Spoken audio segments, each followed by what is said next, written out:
Ngayon ay inaanyayahan ko po kayong lahat malolo at lola, mga nanay at tatay, mga kapatid at mga kaibigan na makinig sa isang kwentong punong luha at pagtitiis, ngunit nagwawakas sa katotohanan at katarungan. Nang gumapang ang baho na masamang asawa, tinangay ngang biyanang walang puso ang mangkok ngang kanyang pagkain mula sa mesa. Sino ang nagpahintulot sa iyo na kumain bago ang iyong asawa? Kung marunong kang mag-isip, bumaba ka na sa kusina at doon ka kumain. Ang bahay na ito ay may sariling maalituntunin. Kung ayaw mo, lumabas ka rito.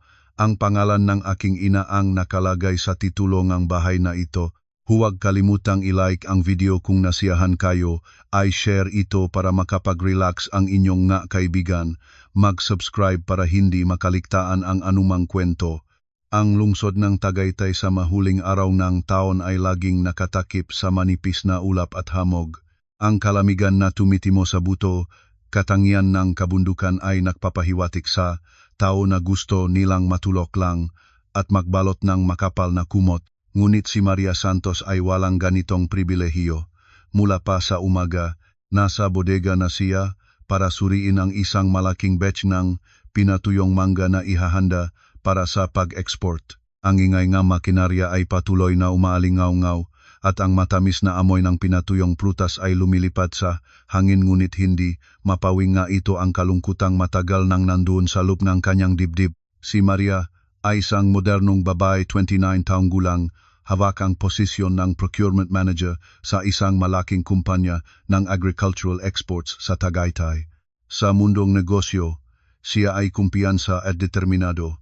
Ngunit sa tahanan, siya ay mababa ang loob at mapagbigay. Marahil ay dahil sa labis niyang pagmamahal kay Daniel, o marahil dahil pinahahalagahan niya ang punong bahay na sama-sama nilang itinayo sa loob ng 3 taon. Ang magandang bahay na nakaupo sa gilid ng bundok, may malawak na hardin na tumitingin sa lambak ng mga taniman ng prutas, ay ipinagmamalaki nilang dalawa. Dinisenyo ito NG, modernong, estilo malinis, elegante, napakaliwanag, nakakaiba sa kabuuan ng lungsod.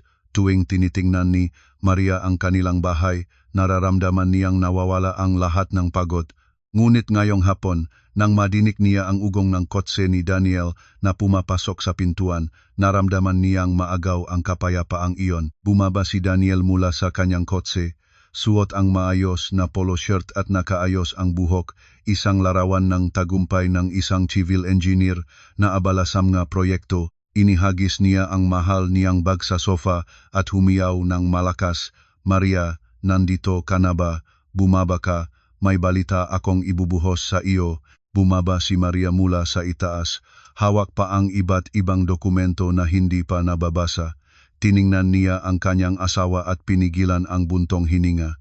Ano ba iyon? May natapos bang proyekto? Lumapit si Daniel at niyakap siya. Ang mahal na pabangong galing sa kanya ay nakakaaliw. Nakpumingmuging ang kanyang mukha, palaki ang tingin sa sarili. Natapos na. Ang kliyenteng ito ay gumagastos ng malaki. Kung matatapos ko ang proyektong ito, ang aking komisyon ay hindi basta-basta. Pero mas importanteng balita pa kaysa doon, tumawag sa akin si Nanay. Lumundag ang puso ni Maria. Sa tuwing binabanggit ang pangalan ni Aling Rosa, ang kanyang biyanan mula sa Batangas, ay tiyak na may problema. Noong nakaraang beses, humingi si Aling Rosa ng pera para sa pagkukumpuni ng kanilang lumang kagamitan sa kusina kahit bago pa ito. At noong kasunod na beses naman, humingi ng pera para sa motorsiklo ng pinakabatang anak niyang si Efren. Ano ang sinabi ni Nanay? Daniel. Lumapit si Daniel sa maliit na bar, nagbuhos ng alak, at sinagot. Sabi ni Nanay, malungkot siya doon sa probinsya. Si Efren, walang saysay ang ginagawa, walang nag-aalaga sa kanya. Balak ni Nanay ibenta ang lupa sa Batangas, lumipad dito, at manirahan kasama tayo para sa aming pangangalaga. Sabi niya, pagod ka sa trabaho, abala ka sa buong araw, walang nag-aalaga ng tahanan. Napatda si Maria, dumating ang balitang ito ng walang babala at hindi siya handa.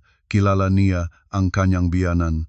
Si Aling Rosa ay isang babaeng mula sa probinsya, ngunit lubhang mapagmataas may malalim na paniniwala na ang lalaki ay mas mahalaga kaysa babae na tatak ng lumang pag-isip. Sa mga pagkakataon na bumibisita, si Maria sa Batangas sa mga handaan at araw ng patay, nalasahan na niya ang mapanuring tingin ni Aling Rosa. Ngayon, kung mananirahan na ang biyanan at kasama ang tamad na kapatid ng asawa, ano na ang mangyayari sa kanyang buhay? Pumayag ka na. Bakit hindi mo ako sinanggunian? Hindi ba tayo napagkasunduan na magpadala ng buwan ng suporta para kay nanay at ang isyu ng paninirahan sa metro ay? Pinutol ni Daniel ang salita ng kanyang asawa, may bakas ng inis sa boses. Ikaw naman talaga. Malaki ang bahay na ito, hindi natin ito magagamit ng buo. Lagi ng espasyo para kay nanay. Iwan mo ba ang iyong ina na nag-isa sa probinsya? Ikaw ay manugang hindi dapat mag-isip-isip tungkol sa biyanan. Kung mananirahan dito si nanay, makakatulong siya sa pag-aalaga ng tahanan. Hindi na tayo kailangang magupang ang kasambahay. Pinigilan ni Maria ang sarili. Alam niya na walang kwentang makipagtalo kay Daniel ngayon. Gusto ni Daniel na magmukhang isang mapagmahal na anak, isang haligi ng pamilya, isang matagumpay na lalaki na kayang alagaan ang buong angkan. Ngunit alam ni Maria ng mas malalim, ang magandang imahe ni Daniel ay isang manipis na balat lamang. Daniel, hindi iyon ang ibig kong sabihin. Natatakot lang ako na hindi maari si nanay dito sa Tagaytay, iba ang klima at panahon, baka makasakit siya. At si Efren, kung darating siya, ano ang gagawin niya dito? Bata pa siya, walang trabaho, baka masama pa ang magiging gawin niya. Iwinagayway ni Daniel ang kamay niya, walang pakialam. Si Efren, ako ang bahala. Ipapasubok ko siya sa konstruksyon bilang errand boy, matututo siya habang nagtatrabaho. Siya ang aking kapatid. Sino pa ang mag-aalaga kung hindi ako? At si nanay, gusto niya talaga ang klima dito sa Tagaytay, malamig, maganda ang hangin. Malusok siya dito. Tapos na ang usapan. Sa katapusan linggo, dadalhin ko ang kotse at susunduin si nanay at si Efren. Ikaw linisin at ayusin ang mga kwarto para sa kanila. Pagkasabi nito, kinuha ni Daniel ang kanyang baso ng alak at pumunta na sa itaas. Iniwan si Maria na nakatayo sa gitnang ng malawak at malamig na sala. Tumingin si Maria sa paligid ng bahay. Bawat kasangkapan, bawat larawan sa dingding, lahat ay pinili at inayos niya mismo. Nanginginig siya sa pag-iisip kung paano buburahin ni Aling Rosa ang lahat ng ito, at ang tunay na iniaalala ni Maria ay hindi lang ang abala sa pamumuhay, natatakot din siya sa usapin ng pera. Ang bahay na ito, bagaman tinatawag na pag-aari ng mag-asawa, ay sa katunayan perang kanyang ina, si Aling Carmen, ang ginamit. Si Aling Carmen ay isang maingat na babae. Hindi niya lubos na pinakakatiwalaan si Daniel, kaya ang lahat ng titulo ng lupa ay nasa pangalan niya at ipinakatiwala kay Maria ang paggamit. Si Daniel ay nakapag-ambag ng kaunti lamang sa mga kasangkapan, ngunit saan man siya pumunta, ipinaparangalan niya ang sarili. Ito ang aking inayos na pamamahala. Bumuntong hininga si Maria, lumabas sa balkonahe at tumingin sa mga punong naglaho sa dilim ng gabi. Ang hangin ng Tagaytay ay malamig at matulis. Kinuha niya ang kanyang telepono at nagplanong tumawag sa ina, ngunit nagpasya siyang huwag. Ayaw niyang mapagalalan pa ang kanyang ina. Sa itaas, nakatayo si Daniel sa harap ng salamin sa banyo, at ang kumpiyansang mukha niya kanina ay nawala na. Punong takot ang kanyang mata. Binuksan niya ang kanyang telepono, isinasaad ng mensahe mula sa isang hindi kilalang numero. Deadline ay sa katapusan ng buwang ito. Kung hindi mo mabayaran ang pangunahing halaga at interes, huwag mong sisihin ako kung ako ay magiging brutal. Kahit magtago ka sa mansyon na iyon, hindi ka makakaligtas. Nagtanggal si Daniel ng mensahe, nanginig, wala siyang bagong proyekto. Lahat ito ay kasinungalingan upang itago ang napakalaking utang bunga ng online na sugal at mga pekeng investment. Ang pagdadalang kanyang ina at kapatid doon ay ang kanyang huling paraan. Kailangan niyang ibenta ang lupa ng kanyang ina sa probinsya para mabayaran ang utang, ngunit hindi niya kayang sabihin ito ng tuwiran, kaya niya niloloko ang kanyang ina na ibenta ang lupa at magdala ng pera rito at dahan-dahang kukunin niya ang pera. Humawak si Daniel ng tubig at sinubukang maging kalmado ulit bago lumabas. Nakita niya si Maria na nakatayo pa sa balkonahe, mag-isa. Sa isang sandali, may naramdamang pagsisisi siya ngunit mabilis itong napalitan ng takot sa mga nagnanakaw ng utang. Kailangan niyang pera at ang pamilyang ito ang tanging lunas niya. Ang araw na lumipat si Aling Rosa at si Efren sa Tagaytay ay isang mapula ang langit na hapon bumuhos ang ulan mula sa umaga at ang daan patungo sa kanilang tahanan ay maputik at mapanganib. Nag-apply ng half-day leave si Maria para masalubong sila. Nilinis niya ang 2 kwarto sa unang palapag para sa mga panauhin. Pinalitan ang makubre cholchon ngang malinis na mga iyon at binili ang lahat ng kailangan. Sinabi niya sa kanyang sarili, kahit paano, nanay siya ni Daniel. Kung susundin ko ang tamang asal bilang manugang, hindi niya ako pagbibigyan ng kahirap. Tama 11:00 tanghali, dumating ang malaking truck. Bumaba si Daniel mula sa driver's seat, masaya. Bumaba si Aling Rosa, isang mataba at matabang babay, nakasuot ng makulay na damit at may malaking gintong kuwintas sa lig. Bumaba naman si Efren mula sa likod ng truck. Ang buhok ay gusot-gusot, nagnanganga ng malaki. Dali-daling kumuha ng payong si Maria at tumakbo para takpan ang kanyang biyanan mula sa ulan. Pagod po ba kayo sa biyahe, nanay? Mapuputik ang daan ng ganitong ulan. Hindi agad sumagot si Aling Rosa. Tinuruan niya ang tingin sa paligid ng malaking tahanan at ang kanyang mata ay nagningning sa pagiging sakim. Ay, malaki pala ang bahay na ito. Ngayon ko lang sila pinayagan na makita ang tahanan ng aking anak. Efren, dalhin mo muna ang makulungan ng manok sa loob. Tumingin si Maria sa 3 kulungang manok na punong dumi at putik na inuwit ni Efren at Daniel papasok sa makinang na marmol na pasilyo at halos hinimatay siya. Daniel, dalhin mo na lang ang mga manok sa likod bahay. May lumang alagang hayop na kulungan doon na naalis ko na ilagay mo muna doon. Huwag dalhin sa loob ng bahay, mabaho. Bumalikwas ang mga mata ni Aling Rosa sa kanyang manugang. Mabaho? Ano ang mabaho? Manok na pinalaki namin sa sariling bakuran ang ito, hindi factory chicken. Ilagay mo dito pagkatapos ay papatayin ko sila ngayong hapon para ipagdiwang ang paglipat. Nagabot ng ngiti si Daniel sa kanyang asawa nang makita ang kanyang tingin at ibinaba na rin ang mga kulungan sa tabi ng pinto.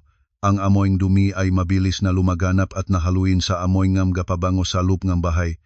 At ang dala ni Aling Rosa ay hindi simpleng maleta kundi maramihang bayong, kahon ng styrofoam at plastic bags na punong bigas, patis, asin, niyog, talong at isang malaking garapon ng bagong.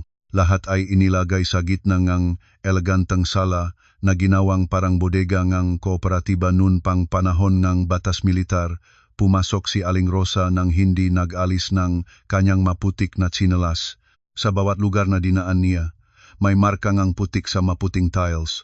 Nais ni Maria na magbigay ng babala ngunit natatakot na magalit ang biyanan sa unang araw pa lang. Umupo si Aling Rosa sa mahal na sofa, tinapik ng malakas ang cushion, matigas ang upuan na ito. Masakit ang likod ko, makano ito? Mga 60,000 po, nanay, sagot ni Maria habang nagbibigay ng inumin. 60,000, Diyos ko naman, inihagis ninyo ang pera sa basurahan. Sa aming lugar, may upuang gawa sa kahoy na mas maginhawa pa 15,000 lang. Nakita mo na naman, nagastos. Nagabot ng ngiti si Daniel sa kanyang ina habang naghahakot ng gamit. Sa magandang bahay, dapat magandang kasangkapan, nanay, magpahinga ka na.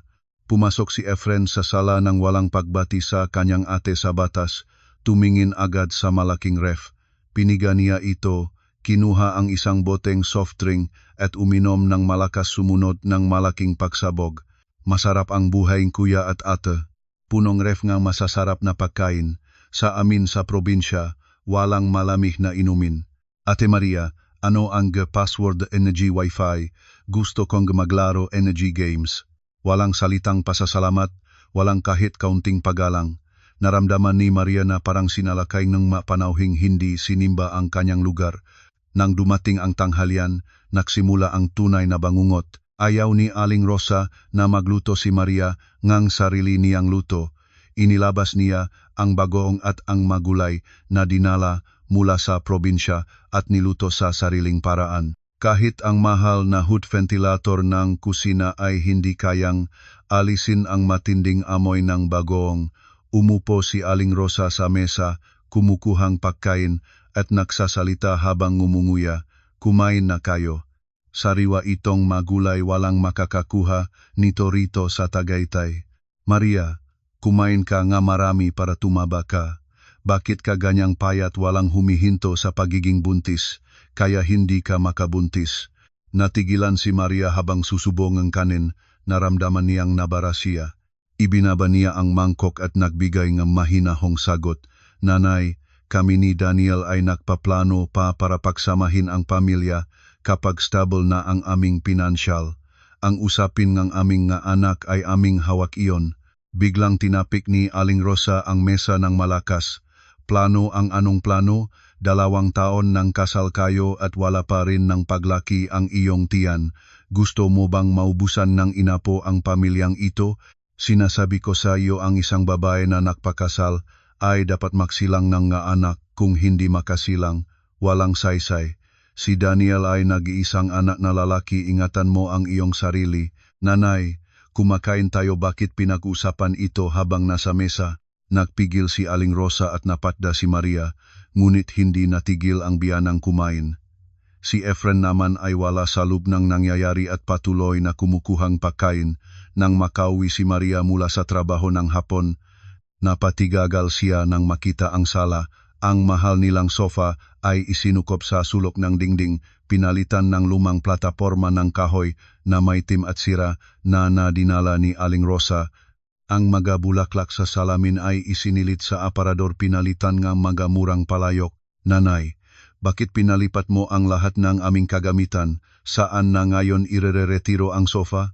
Nakahiga si Aling Rosa sa kahoy na plataporma, nangingisay ng ngipin at sumagot ng walang pakialam, "Nakaharang sa gitna, kaya isinukop ko sa sulok para may puwang ang aking plataporma. Ito ay pamana ng aking lolo. Kung masakit ang iyong likod, halika dito. Bahay itong aking anak, akin ang karapatang ayusin ang nga bagay dito." Lumingon si Maria kay Daniel para huminging tulong, ngunit lumayo lamang siya at umakyat sa itaas. Sa sandaling iyon, napagtanto ni Maria na ang bahay na ito ay hindi na ang kanyang tirahan. Opisyal na itong sinakop at naging mahina siya sa loob ng kanyang sariling tahanan. 4:00 madaling araw, ang malakas na katok sa pinto ay kumukuha kay Maria mula sa kanyang pabalabalang tulog.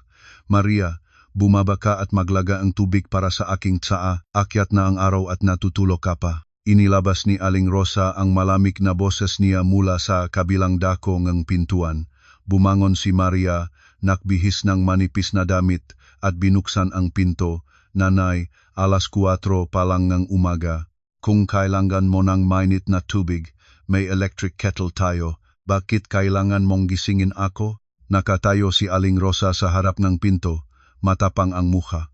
"Electric kettle? Ang anong electric kettle? Maasim ang lasa ng tubig na pinalaga ng kuryente. Hindi ko matanggap iyan. Pumunta ka sa likod bahay at magpalit ng uling para sa aking palayok." "Palayok ng uling? Wala tayong uling dito, nanay. May induction cooker at gas stove tayo, at masama rin ang uling sa katawan, mapanganib ito sa loob ng saradong bahay." Nagpuming-muging si Aling Rosa. "Nabuhay ako ng ganito ang katagalan. Naglutong uling sa buong buhay ko at hindi ako namatay. May dalangkalan at uling ako mula sa probinsya nandun sa likod bakuran. Pumunta ka at magalis ng apoy. Ang pagiging manugang sa bahay na ito ay nangangailangan ng pagsisilbi sa mga magulang. Nung bata pa ako, 3 patas na ngang umaga ay nagbabayo na ngang palay. Masyadong malambot ang buhay mo kaya nang aasar ka." Pagkasabi nito, umalis na si Aling Rosa. Naiwan si Maria na nakatayo, hindi makilos. Bumalik si Maria sa silid at inggitik si Daniel. "Daniel, bumangon ka at sabihin sa iyong ina, pinapatayo niya akong 4:00 para maglagang ng uling. Paano ako makakapagtrabaho ng maayos?" Magantong nagdilat si Daniel, isnaping ang asawa. "Ay naman, Sumunod ka na lang sa kanya. Matanda na si nanay, medyo mahirap ang ugali, bahagian ng pagmamahal sa biyanan. Isang palayo lang naman ang palagaan, hindi ka naman pinapatahaw. Ang kawalang pakialam ni Daniel ay parang basong malamig na tubig na binuhos sa mukha ni Maria. Punong galit ngunit walang magawa, pumunta siya sa likod bahay. Madilim ang likod bakuran, ang hangin ng gabi ay nakakakilig. Pinagalap ni Maria ang lumangkalan, ang usok nguling ay nakakasunong mata, ang makamay na sanay sa mga papel at keyboard ay nagpagulong uling hanggang sa humatinggalo. Nang kumulo na ang tubig, naliwanag na rin ang langit. Umupo si Aling Rosa sa mesa habang lumalahit sa tsaa. Pumunta si Maria sa kusina para maghanda para sa trabaho. Nakita niya ang relo 6:30 ng umaga, hindi pa siya nakakakain ng almusal. Oy, Maria, ngayon ka na rin pupunta sa palengke. Gusto ni Efren ng lomi sa almusal, bumili ka sa magandang lugar, huwag ang murang-mura. Nanay, huli na ako sa trabaho. Mari bang ibigay ko ang pera para pumunta si Efren mismo? O mayroon pang sari-sari na pagkain sa kanto? Hindi ko alam ang daan, at si Efren ay natutulog pa. Ikaw ang ate sa batas, may responsibilidad ka sa almusal ng kapatid. Bilisan mo para makabalik ka pa sa trabaho. Naktikim ngang bibig si Maria at lumabas. Nang bumalik siya na may pagkain at naihandang lahat, 15 minutong nahuli na siya sa trabaho. Nakmadali siyang magbihis, hindi na natanggap ng almusal at tumulak ng motor papunta sa opisina, may walang lamang tiyan at matim na mga mata. Nang gabing iyon, nakabalik si Maria mula sa trabaho, napagod, tuloy-tuloy ang maabala sa bodega at mapagbabago sa mga order. Bago pa siya makaalis ng sapatos, narinig na niya ang malakas na katok ng kanyang biyanan. Inilabas ni Aling Rosa ang puting polo shirt ni Daniel mula sa washing machine. Sino ang nagpapasok ng damit ng iyong asawa sa makina? Tumingin kakulubot na ang kwelyo. Ang damit ng lalaki, lalo na ang pantrabahohin, ay dapat labahan ng kamay, banbaanin ng maingat, at ibita sa araw para mabango. Tamad ka naman talaga. Nanay, ang washing machine natin ay may mode para sa polo shirts. Ang mga detergent na iyon ay mabuti na hindi masira ang damit. Pagod na rin ako mula sa trabaho. Wala akong panahon na maglabang ang kamay ng bawat damit. Sinabi ko nang ipatong ng kamay. Ang asawa mo ay nagtatrabaho para kumita, nag-aalaga ng bahay na ito. Ikaw ay nasa bahay na alagaan at pangalagaan siya at hindi mo pa magawa iyon. Mula ngayon, lahat ng damit ni Daniel at ni Efren ay labahin mong kamay. Ang sarili mong damit, gawin mo ang gusto mo. Tumingin si Maria sa tumpok damit sa palangga kasama na ang mga pangloop ni Efren. Hindi rin ako maglalaglab ng mga pangloop ni Efren. Malaki na siya, kaya niya itong gawin para sa sarili. Nabutahan ni Aling Rosa ang mata niya. Kapatid mo siya, ano ang mawawala sa iyo kung labhan mo? Yari ba ang iyong nga kamay ng ginto? Ang bahay na ito ay may sariling alituntunin, huwag mong dalhin ang ugali ng babaeng tagalunsod dito. Kailangan ng babae na pangalagaan ang tahanan, huwag mag-angat ng ulo. Tumakta si Maria, lumapit kay Daniel na nakaupo sa sala at nanonood ng TV. Daniel, maririnig mo ba ang sinasabi ni nanay? Nagtatrabaho rin ako tulad mo, bakit pagbalik ko sa bahay, parang kasambahay na lang ako? Lumingon si Daniel sa kanyang ina, nakita ang matapang na mukha nito at sumagot ng mahinang tinig. Maria, ang paglalaglab ng ilan pang damit ay hindi napakahirap. Kung ilalaba mo ngang kamay ang damit ko, matagal ang kulay. Ang kay Efren, hayaan na siyang ipaglaba ang sarili. Masyadong pinoprotektahan mo ang asawa mo. Daniel, sigaw ni Aling Rosa, inakyat na siya sa ulo mo. Dito mo ibigay ang madamit ni Efren, ako na ang maglalaglab. Tayo na ngang matanda ay magsisilbi sa manugang natin. Naglinggit si Aling Rosa at umupo sa sahig, nang hihilik. Naudlot si Maria sa matinding pagkadismaya. Alam niya na kung hindi siya susuko, ang buong gabi ay magulong-magulo. Kinuha niya ang palangga ng damit. Sige na, nanay, ibigay mo na iyan. Tumayo ka na, huwag gawin iyan. Matatawa tayo ng mga kapitbahay. Pumasok si Maria sa banyo, nagtago ngang luha, nilabas niya ang madamit ni Daniel at naalala ang lahat ng kanyang pagtitiis. Napagtanto niya na ang mahindi pagkakaunawaan na ito ay hindi, na simpleng salungatan ito ay isang matagalang labanan para ipagtanggol ang kanyang dignidad, at natatalo ng husto dahil sa kahinaan ng kanyang asawa at katsanalan ng kanyang biyanan. Ngunit hindi pa niya alam na ang mga alituntuning ito ay simula pa lamang ng mas matinding bagyo na naghihintay sa kanya habang ang mga madilim na sikreto ni Daniel ay unti-unting nahahayag. Ang isang lingong nagdaan ay punong kaguluhan. Nang linggong umaga sa Tagaytay, ang hangin sa loob ng bahay ay siksik ng pag-iinit. Si Maria ay nakaupo sa kanyang sulok, sinusubukan na tapusin ang kanyang buwanang ulat, iniiwasang bumaba para harapin ang kanyang biyanan. Simula nang dumating si Aling Rosa, parang nawala na sa bokabularyo ni Maria ang salitang pahinga. Tumunog ang doorbell at nagahol ang aso. Narinig ni Maria ang malakas na tinig ni Aling Rosa mula sa ibaba. Daniel, lumabas ka at tingnan kung sino iyon. Umaga pa lang at maingay na ang tao.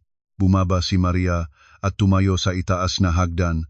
Ang mabigat na bakal na pintuan ay bumukas at isang pulang sasakyan na nagliliwanag ang pumasok sa bakuran.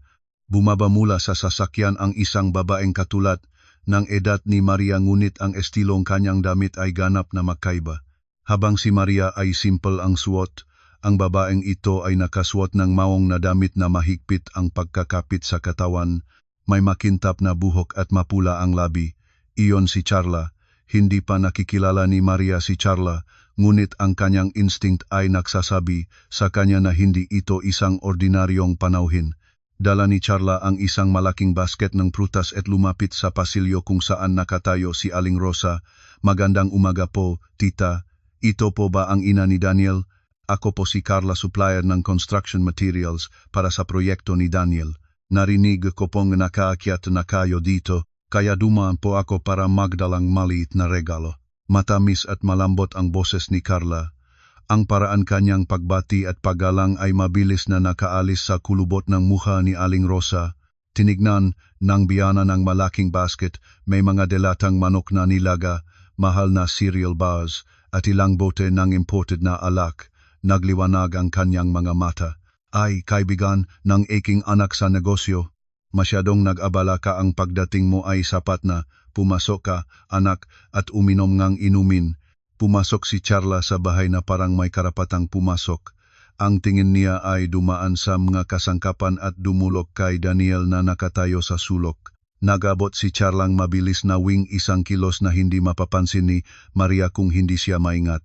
Daniel, ngayon ay may bagong tile samples akong dinala para makita mo at sabay na binisita ko si tita. Ang tita mo, parang napakabuting tao kaya lagi kang nakukuwento sa kanya. Napahaling si Daniel, hindi mayos ang galaw niya. Magaling ka nang dumating para manood. Nanay, ito si Carla, pinakamalaking supplier ng construction materials sa lugar na ito. Marami siyang natulungan sa akin. Pinalapit ni Aling Rosa si Carla sa kanyang kahoy na plataporma, itinulak ang mga damit ni Efren sa tabi. Oh, ang batang babay na ito, magaling pala, hindi katulad ng... Nakputol si Aling Rosa sa pangungusap niya at lumingon sa hagdan kung saan nakatayo si Maria. Bumaba si Maria ng dahan-dahan, nagbigaying magalang na pagbati. Kumusta po? Ako si Maria, asawa ni Daniel. Lumingon si Charla pataas, nagtama ang kanilang mata.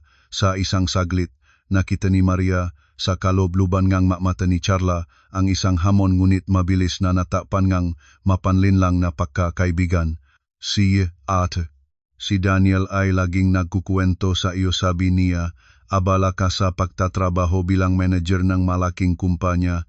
Ako ay basta nagtitinda lang. Pasensya na kung naabala kayo ngayon. Lumayo si Maria sa kusina para makbuhos ngang inumin. Habang nasa kusina siya, naririnig niya ang usapan sa sala. Parang natakpuan ni Aling Rosa ang isang bagong kaibigang kausap. Saan ka galing? May asawa ka na ba? Maganda ang hitsura mo, bakit nag-isa ka pa? Tita, galing po ako sa Maynila, pero matagal na akong nandito. Nag-isa pa po ako. masyadong abala sa negosyo kaya walang nagnanais. Gusto ko lang sana ng isang lalaking mapagmahal sa pamilya katulad ni Daniel, yon ay magiging sapat na sa akin. Iyan ang sagot na pinakanahilig kay Aling Rosa. Tinapik niya ang hita at tumawa ng malakas. Iyan ang tamang ugali ng isang babae ngayon. Marami ng batang babae na umaasa sa kanilang trabaho, kumikita ng kaunting pera at bumabalik sa bahay para mangibabaw sa asawa. Kung ikaw ang magiging manugang ng sinuman, mapalad ang pamilya. Inilagay ni Maria ang tray sa mesa.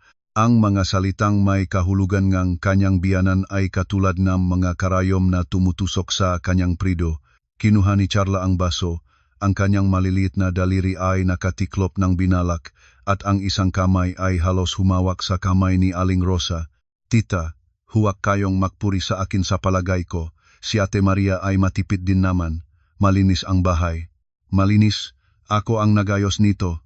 Siya ay nagtratrabaho buong araw at pagdating sa bahay ay sumusukop agad sa kwarto. Pagkain man ay pabago-bago. Naparito ako para magsilbi sa kanila, hindi para masaya. Nagpakunwaring nagulat si Charla at lumingon kay Maria na may tingin ng awa. Ganun ba, Ate Maria? Medyo, pero tita, ang mga matanda na nagtatrabaho ng kamay ay mas malusog. Nakita ko kayo, tita, malusog na malusog at maganda siguro dahil aktibo kayo. Nagdala po akong bird's nest para sa dugo ninyo. Huwag kalimutang inumin ito para mas malusog. Kinuha ni Aling Rosa ang dalatang bird's nest at pinagmasdan. Mahal ito, hindi ba? Ang manugang ko, kahit na mataas ang suweldo, ay hindi pa siya kailanman nagbibili ng kahit isang bote para sa akin. Tahimik na nakaupo si Maria. Nais niyang tumugon, nais niyang sabihin na buwanan siyang nagpapadala ng pera sa probinsya, na ang lahat ng pamahid at calcium milk na iniinom ng kanyang biyanan ay siya ang bumibili, ngunit alam niyang ang pagsasalita ngayon ay magiging katatawanan lamang. Si Daniel naman ay nakatungo at hindi nangangahas na depensahan ang kanyang asawa. Sa pagkain ng tanghalian, si Carla ay natanggap bilang panauhin ni Aling Rosa, ngunit ang kapaligiran ay masaya at tahimik dahil sa magaling na pakikipag-usap ni Carla. Kumukuha siya ng pagkain para kay Aling Rosa at kumukuha rin para kay Daniel, natural na parang kasaping ang pamilya. Daniel, kumain ka ng hitangang manok, payat ka na ngayon. Masyadong maraming trabaho, kailangan mo ring alagaan ang kalusugan. Nagpuming-muming si Aling Rosa. Sumunod, tama iyon, kumain ka, anak. Ang asawa mo, kailanman ay hindi nagpupunan para sa iyong kahit isang subo. Ibinaba ni Maria ang kanyang mangkok at naramdamang mapait ang pagkain sa bibig. Tumayo siya. Patawat na, busok na ako. Kumain na kayo. Kumukuha kang pagkain doon. May panauhin dito at aalis ka na lang ng ganong kababaw ang dahilan. Pagtapos ng kumain, hiwain pa ang prutas para sa aming panauhin. Umupo si Maria nang muli nakatingin sa asawa, umaasang magsalita ito. Ngunit si Daniel ay abala ang ulo sa pakikipag-usap kay Carla tungkol sa presyong semento at buhangin. Parang nakalimutan niya na may asawa siya. Sa sandaling iyon, napagtanto ni Maria na ang presensya ni Carla ay hindi simpleng pagbisita. Ang tingin ni Gonzala kay Daniel ay hindi ng isang kasosyo sa negosyo, mayroon itong pag-ari at dominasyon, at ang ugali ni Daniel ang mapagbigay at mapaglingkod na asal hindi iyon pagalang sa isang kasosyo kundi ang pagpapasaklaw ng isang taong may utang. Isang linggo pagkatapos, nagdesisyon si Daniel na magsagawa ng handaan sa tahanan upang ipakita ang kanilang bagong simula at ipakilala ang kanyang ina at kapatid sa mga kamag-anak sa Tagaytay. Kahit nang hikayat si Maria na hindi pag-isipan ang isang malaking handaan sa ngayon dahil mahirap ang ekonomiya, ipinagtabuyan siya ni Daniel kailangan niya ng entablado para maipakita ang kanyang katayuan. Mula pa sa umaga, nag-utos ng 10 mga upuan at mga plato. Ang amoy ng inihaw at alak ay napaluin sa hangin. Ang mapanauhin ay karamihang makamag-anak na pumunta mula sa probinsya. Matataas ang boses, lumalakat ng marangya sa mamamahaling tile na sahig. Nagbihis ng pulang balabal si Aling Rosa, punong ginto sa katawan at lumibot sa pagitan ng mga mesa habang ngumingiti. Kumain na kayo. Ang Daniel, maingat na mapag-asikaso, inorder niya mula sa pinakamahusay na restaurant. Ang alak ay inangkat mahal ang bawat bote. Si Maria ay abala sa pagtanggap sa mga panauhin, pag-aakay ng mga sasakyan, at pagpigil sa mga batang masamang manlaro ng mga kasangkapan. Nakasuot siyang simpleng baro ngunit may aura ng elegansya kakaiba sa kaingayan ng mapanauhin. Nang nakayos na ang lahat, kinuha ni Daniel ang mikropono at pumunta sa maliit na entablado. Magandang hapon, mga kababayan at kamag-anak. Ngayon ay natutuwa akong tanggapin kayo dito sa aming tahanan. Ang bahay na ito ay ang aming pinahandaan 10 taon ng pagsisikap, ng pagtitiis, ng pagpapagal upang masunduan ang aking ina at mapangalagaan siya sa kanyang pagtanda. Pumalo ang palakpak. Si Aling Rosa ay nakatayo sa gilid. Ang mukha ay nakataas, nagmamalaking nagmamasid sa paligid. Nagpatuloy si Daniel nang may pagtatampok. Sinasabi nila na ang tao ay unang kailangang magtata ng sariling tirahan bago lumago ang hanap buhay. Ngayon ay mayroon na akong matayog na tahanan, sasakyan at ang aking ina ay nagkakaroon na rin ng katuwang ng buong angkan. Nakatayo si Maria sa tabingang kusina habang naririnig ang mga kasinungalingan ng kanyang asawa. Ang bahay na ito bawat tisa, bawat kilong semento ay pera ng kanyang ina ni Aling Carmen. Ibinenta ni Aling Carmen ang lupang pamanan ng kanyang ama, kasama ang lahat ng kanyang ipon mula sa pagtuturo upang mabili ito. Nais niyang bigyan ang kanyang anak ng isang matibay na tahanan ngunit natatakot na magpagaling ang kanyang manugang, kaya pinayagan si Maria na ang paggamit. Ngayon ay hayagan na itinaas ni Daniel ang lahat ng nais pagtiwalaan sa kanyang sarili, tinatanggal ang anumang kontribusyon ng pamilya ni Maria. Si Maria ay palat lang talaga, nakaasawa siya ng lalaking ginto. Basta maglagay siyang pagluluto at kumita siya ng malaki. Sabi ng isang matatandang tiyahin ng pamilya ni Daniel. Sinapit ni Aling Rosa ang mata niya kay Maria habang sinusukat ang prutas para sa mga panauhin. Palad niya, ang aking Daniel, mapagbigay. Ang sweldo niya ay hindi niya, sa sarili lang babay lang ang pera niya. Sinapit ni Maria ang kanyang hawak na tray, ang makukong nanigas sa karne niya ay masakit. Nais niyang lumabas at ipahayag sa lahat ang katotohanan ngunit nakita niya ang tingin ni Daniel. Nakpugal ito ng kaunti, parang sinasabi, manatili ka lang sandali. Si Carla ay naroon din sa handaan, nakaupo sa VIP table kasama si Aling Rosa at ang ilang matatanda. Nakikita ni Carla ang lahat ng nararamdaman ni Maria. Ngumiti siya ng may mapanuring ngiti. Alam ni Carla na nagsisinungaling si Daniel dahil nasa kanya ang nga dokumento ngang utang ngunit hindi siya nagbubunyag. Sa halip, nagambag pang papuri. Si Daniel ay mababang loob pa rin talaga, ang maproyekto niya ay 10 milyong piso ang halaga. Batid ko ito bilang kanyang supplier. Mapagkakatiwalaan siya. Nagutos pa si Aling Rosa ng pagkain kay Carla. Iyan, kita mo si Carla dito ang may tamang pag-unawa. Kung ganito lang sana ang aking manugang, hindi na sana ako nagdurusa. Nang matapos ang handaan at umuwi na ang lahat ng panauhin, ang bahay ay naging katulad ng isang puk na nilipasan ng bayo. Basura at tira-tirang pagkain ay nakakalat sa lahat ng dako. Si Daniel ay lasing at higa sa sofa, malakas ang ihi. Si Efren ay nawala kasama ang mga bagong kakilala.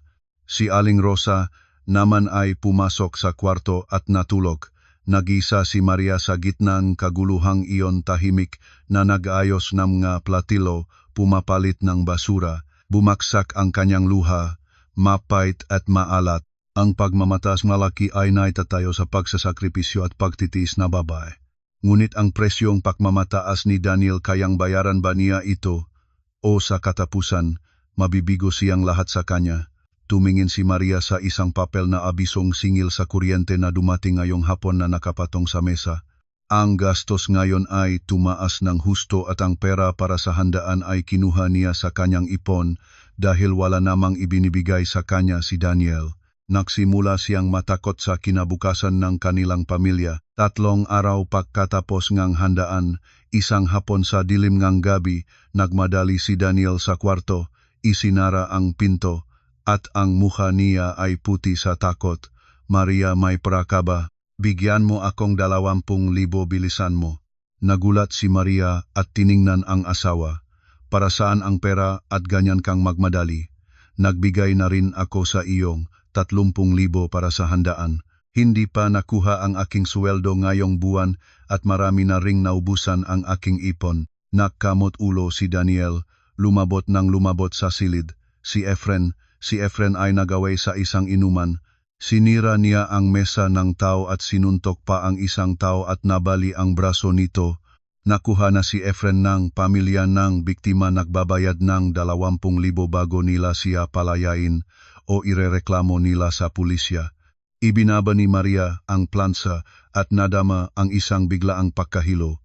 Sinabi ko na ilang araw pa lang siya rito, nagkagulo na agad. Masyadong pinabayaan mo siya kaya nagiging ganyan. Saan ako kukuhang pera? Agad kailangan ko munang pumunta sa ATM at ang natitira sa aking account ay mga 15,000 para sa buwan ng gastos. Lumapit si Daniel at sinipa ang kamay ng asawa. Kunin mo na lahat para sa akin ng pansamantala. Sige na iyan muna para mapalaya siya. Kung malalaman ni nanay ito, hihimatay siya. Binunot ni Maria ang kamay niya at tumingan ng tuwid si Daniel. Paano mo ibabalik ang pera? Sabihin mo na ang totoo, may problema ba ang iyong proyekto? Ilang buwan na rin na hindi ka nagbibigay ng kahit isang piso para sa gastos ng tahanan, ako ang nagbabayad ng lahat. At ngayon, kailangan mo pang dagdag na pera para sa kapatid mo, hindi ako isang makinang salapi, Daniel. Natigilan si Daniel, hindi niya inaasahang ganito kasigasig ang asawa. Sa takot at kahirapan, naging agresibo siya. Matakaw ka ba para sa kapatid mo? Kapatid ko siya. Manugang ka nagbibilang ng pera kasama ang kapatid ng asawa. Sa sandaling iyon, bumukas ang pintuan. Nakatayo si Aling Rosa sa pasukan, pula ang mukha sa galit. Narinig na niya ang usapan. Ang klase ng babae, ang asawa mo ay nasa problema. Ang kapatid ng asawa mo ay nasa panganib, ikaw doon ay nagbibilang barya. Para kanino mo itinatago ang pera? Para ipadala sa iyong sariling ina, para sa ibang lalaki. Nanay, ano ang sinasabi ninyo? Tinatamaan ko ang totoo mo. Kaya lagi kang nagtatagong pera, malaki ang sweldo mo, ngunit tipit na tipit. Si Efren ay batang nakamali, kailangan mong tulungan siya. Ibigay mo na ang pera. Hinampas ni Aling Rosa ang bag ni Maria sa mesa ng pag-ayos at hinalungkat ito. Nasaan ang pera? Nasaan ang ATM card? Hindi ka nagbibigay, ako na ang kukuha. Ang kaligtasan ng aking anak ay mas mahalaga kaysa sa iyong pagmamalaki. Sinangga ni Maria ang kanyang bag. Nanay, hindi maari iyan. Ito ay pera na pinagpaguran ko. Ibibigay ko ito, ngunit kailangan mong maging mahinahon. Kung gagawin mo iyan, ito ay pandarambong. Isang malakas na sampal ang bumaba sa mukha ni Maria. Nagbugangang hangin si Aling Rosa, ang kamay ay nakaturo pa rin sa mukha ni Maria. Sinabi mo akong mandaragit, binibigyan ng biyanan ang manugang iyon ay pandarambong? Ang bahay na ito ay tahanan ng aking anak, ang pera na kinikita mo ay pera ng tahanan na ito. Ibigay mo na ang iyong ATM card. Nakatayo si Daniel at pinanood ang asawa na sinampalan ng kanyang ina, ngunit hindi siya nagsalita. Bulong niya kay Maria, ibigay mo na kay nanay, huwag hayaang magalit pa siya. Hawak ni Maria ang pisngi na namumula sa sampal, ang luha ay bumaksak. Kinuha niya ang huling 500 piso sa kanyang pitaka, inihagis sa higaan at kinuha ang ATM card. Kumuha ka nito, sabi niya ng patay na tinig. Ang password ay ang aming petsang kasal. May 15,000 sa loop, kunin na at umalis ka. Huwag mo akong tingnan pa. Kinuha ni Daniel ang card, hinatak si Aling Rosa at umalis. Naiwan si Maria na nakaluhod sa sahig, umiyak. Nang gabing iyon, natubos ni Daniel si Efren. Si Efren ay balik na sa bahay na may namamagal na mukha, ngunit wala siyang kahit kaunting pagsisisi. Niluto ni Aling Rosa ang lugaw ang minamahal na anak At habang kumakain, isinumpa ang mga taong nagsuntok at nagsumpa rin para kay Maria dahil sa pagkaantala ng pagbibigay ng pera. Pagkatapos ngang insidenteng ito, naglunsad si Aling Rosa ngang ultimatum, mula ngayong buwan, ibibigay mo sa akin ang iyong buong sweldo para pamahalaan ko ito. Kayo ay magabata pa gumagastos ng hindi nagtitipid. Ang pera ay kokontrolin ko para sa lahat, gastos ang natitira ay itatago ko para sa inyong mga apo. Hindi maaari, nanay. Nagtatrabaho ako, may magastos ako sa pagunlad ng relasyon sa kliyente, gasolina, telepono, pumayag akong magbayad ng buwan ng gastos, halimbawa 10,000 para alagaan mo ang pagkain. Ang natitira ay kailangan kong hawak para sa aking mga personal na gastos. Ipapadala mo sa iyong sariling pamilya, nakita ko na ang gawin ng mababaeng katulad mo. Sige, gusto mong 10,000 ang ibigay ko, ngunit tama din na ang pera ay tama ang gagamitin para sa mabuting pagkain at gastos ng lahat. Hindi sapat ang 10,000 ngayon na nandito si Nanay at si Efren, magpabayad kang 15,000.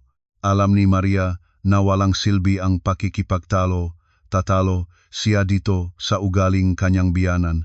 Nagpatuloy siyang pumayag sa 15,000, ngunit pagkatapos niyang maglipat ng pera, kinabukasan pa lang ay nagpunta si Aling Rosa kasama si Efren at si Carla sa isang malaking mall. Binili niya si Efren ng sapatos na 3,000, binili niya si Carla ng mamahaling lipstick at pinagbilhan ang sarili ng ilang mamahaling damit.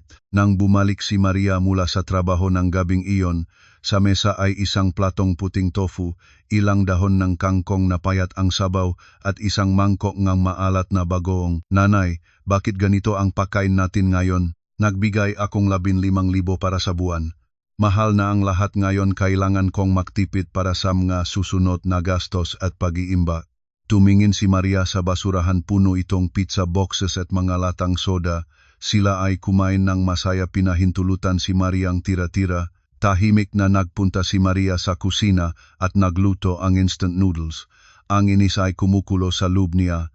Nang linggo, nakaroon ng ibang pagbisita. Dumating ang ilan pang kamag-anak mula sa probinsya para bisitahin si Aling Rosa.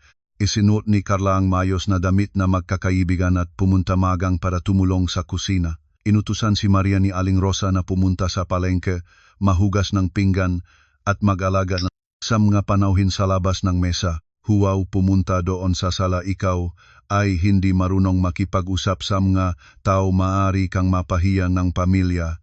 Nagtrabaho si Maria sa likod ng kusina habang maririnig ang matutunog na tawanan mula sa sala.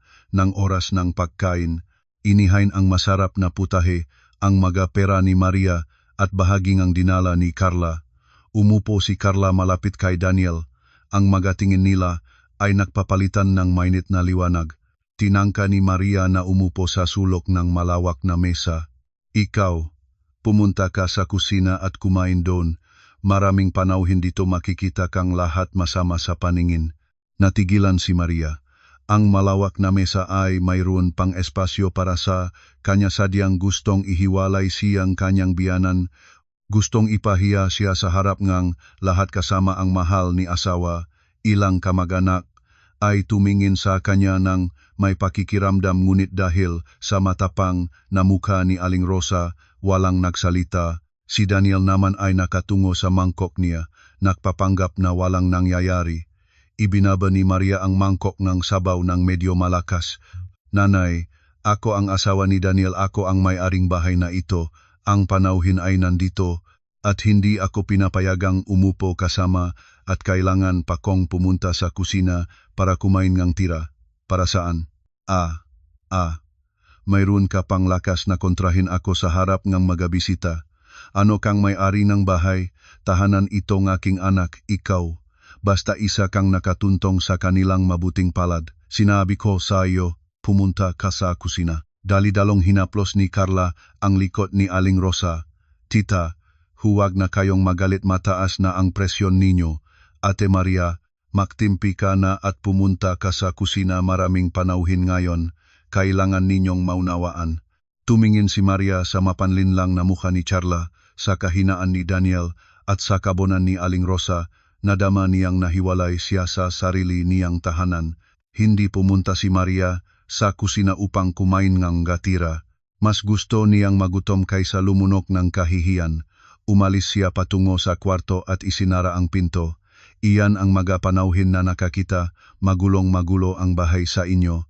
Manugang ngayon ay walang galang. Pagkalipas ng ilang minuto, pumunta si Daniel sa kwarto. Ano ba ang ginawa mo? Sinabi kang nanay na pumunta sa kusina, pumunta ka sa kusina na lang. Sino ang may kasalanan dito? Pabayaan na ang mga bagay na ito. Sino ang may kasalanan? Ang tawag niya sa akin ay pantahanan lang inyong bahay at pinahintulot mong ganapin iyon sa harap ko. Noong panahon na nakikipaglaro ka kay Carla, sa harap ko kumikilos ka pa rin. Sinasabi kang kahit ano. Si Carla ay kapatid sa puso, ito ay hindi dapat isipin ng ganito. Huwag mong ikumpara ang sarili sa ganyang katulad na tao. Pumunta ka sa ibaba at humingi ng tawad sa aking ina. Wala akong kasalanan, wala akong dahilan para huminging tawad. Ikaw ang pumunta at huminging tawad sa iyong sariling konsyensya. Itinaas ni Daniel ang kamay parang sisipalin si Maria, ngunit nang makita ang malamig at malalim na tingin niya, natigilan siya. Nagalit ngunit hindi kumilos. Itinuro niya ang mukha ni Maria. Ingatan mo ang iyong sarili. Kung hindi ka marunong lumehitimo, huwag mong sisihin ako sa kung ano ang aking gagawin. Umalis siya at isinara ang pintuan. Narinig ni Maria ang magayapa niya na bumababa at ang matutuno na tawanan mula sa sala. Karagdagang araw, ang kumpanya ni Maria ay may inspeksyon sa makataniman ng prutas sa Tagaytay City, 3 araw at 2 gabi. Si Maria ay nag-alala ngunit nagpasayang makalayo mula sa nakakasumpong na kapaligiran ng bahay ng sandali. Bago umalis, maingat na nagbigay ng mga tagubilin si Maria kay Daniel. Bantayan ang mga pintuan at bintana. Tulungan mo ang nanay sa paggamit ng mga dekuryenteng kagamitan, hindi pa sila sanay. Ang pera para sa gastos ay ibinigay ko na kay nanay. Paalalahanan mo siya na bumili ngang tama para sa pagkain, huwag masyadong matipid. Tumango si Daniel ng paulit-ulit ngunit ang kanyang mata ay nagtago ng isang kagalakang mahirap ipaliwanag. Sige ka, mag-asikaso ka, nandito ako para alagaan ang lahat. Mag-ingat ka sa pagdating mo, mag-text ka na para alam kong ligtas ka. Nagdala si Maria ng maleta at umalis. Sa salamin ng kotse, nakita niyang nakaabot ng kamay si Daniel, ngunit nang maiwanan ng kotse ang kurba, dali-daling kumuha ng telepono si Daniel. Charla, umalis na siya, pumunta ka agad, hinihintay ka ni nanay. 15 minuto lamang pagkatapos, ang pulang sasakyan ni Carla ay nandun na sa harap ng bahay. Bumaba si Carla, nadala ang malalaking bag, hindi mga construction materials, kundi pagkain, imported na prutas, at isang bouquet ang mga bulaklak. Tumakbo si Aling Rosa papunta sa kanya. Anak, dumating ka sa tamang oras. Mainip na ang tita, walang kausap. Umalis si Maria lumuwak ng bahay. Narinig ko na si Ate Maria ay may out of town, nag-alala ako sa tita at mga kapatid, kaya pumunta ako para magluto ng masustansyang pagkain. Ngayon, gagawa akong tinolang manok para sa tita. Pumasok ka. Anak, ang bahay na ito ngayon ay bahay mo na rin. Pumasok si Charla sa bahay nang may postura na tunay na may-ari. Nagbihis siya na mas komportableng damit, ngunit ang mga sutla at manipis na tela ay sinadyang mapanukso. Nag-utos siya kay Daniel na huwag ito. Saka iyon habang siya ang naktatayo sa mesa at nagtuturo. Ang kusina ni Maria, lagi niyang pinananatiling malinis at mayos, ay naging entablado ni Carla. Ang masarap na amoyng lutuin ay nakpunong buong bahay. Kakaiba sa mga simpleng pagkain ng mga nakaraang araw. Sa pagkain ng tanghali, masaya at maingay ang mesa. Kumukuha ng pagkain si Carla para kay Aling Rosa, saka para kay Daniel. Ang matingin nila ay mainit at nagliliyab. Daniel, kumain kang hita nito, payat ka na. Halatang kulang ka ng pag-alaga. Nagpuming-muming si Aling Rosa. Tama iyon, ang asawa niya ay hindi marunong mag-alaga ng asawa, Kung si Charla sana ang naging asawa nga aking Daniel, mayroon na tayong maapo. Ibinaba ni Carla ang ulo ng may hihiyang-hihiyang mukha ngunit ang isang kamay ay palihim na inilagay sa hita ni Daniel, hinahaplos ng dahan-dahan. Nagulat si Daniel, namula ang mukha ngunit hindi nag-alis ng kamay ni Carla. Sa halip, tinanggap niya ito. Pagkatapos kumain, hindi agad umalis si Charla. Nagluto siyang tsaa para kay Aling Rosa at pinagpahid ang likod at balikat nito. Tita, kumusta ang kamay ko? May natutunan akong ilang acupressure points. Tita, ay matanda na masakit ang mga kasukasuan, hayaan mong gawin ko ito para sa inyo ng regular. Ipinikit ni Aling Rosa ang mga mata sa kasiyahan. Napakagaan ng kamay mo at tamang lakas, kabaliktaran ni Maria. Ang kanyang kamay ay parang bakal sumasakit pa kapag nahipo. Kung ikaw ang aking manugang, buhay akong 12 taon pa. Nang dumating ang gabi, hindi pa rin umuwi si Charla. Biglang bumuhos ang ulan. Tumingin si Charla sa bintana, pakunwaring alala ang mukha. Malakas ang ulan. Tita, malayo ang bahay ko, baka malubog ang daan. Mapanganib akong umuwi ngayon. Magantay ka rito, maraming bakanteng kwarto dito. Dito ka matulog kasama tita o sa kwarto ni Maria na bakante naman. Nagulat si Daniel, nanay, hindi tama na ilagay si Charla sa aming kwarto. Tumingan siyang kanyang ina. Tama o hindi tama depende sa tao. Ikaw, lalaki, pero duwag na duwag. Si Carla ay mahal na panauhin, kailangan siyang matulog sa maginhawang higaan. At si Maria, wala naman siya. Tinitigan ni Carla si Daniel, isang mapanghimaksik na titik. Sige na, tita, maaari akong matulog sa sofa. Takot si Daniel na magtampo si Ate Maria. Ang panghahamon ni Charla kasama ang pahintulot ng kanyang ina ay nagsilang sa huling katiting ng hiya ni Daniel. Nang gabing iyon, sa bahay na walang may-ari, ang isang karumal-dumal na eksena ay naganap. Kinabukasan, nagsimulang mag-umugang ang mga kapitbahay. Nakita ko kagabi may sasakyan na nanatili doon sa bahay ni Aling Rosa buong gabi. Si Maria, hindi naman siya nandoon. Ang ganitong ugali, huwag na nating pansinin, baka makaproblema.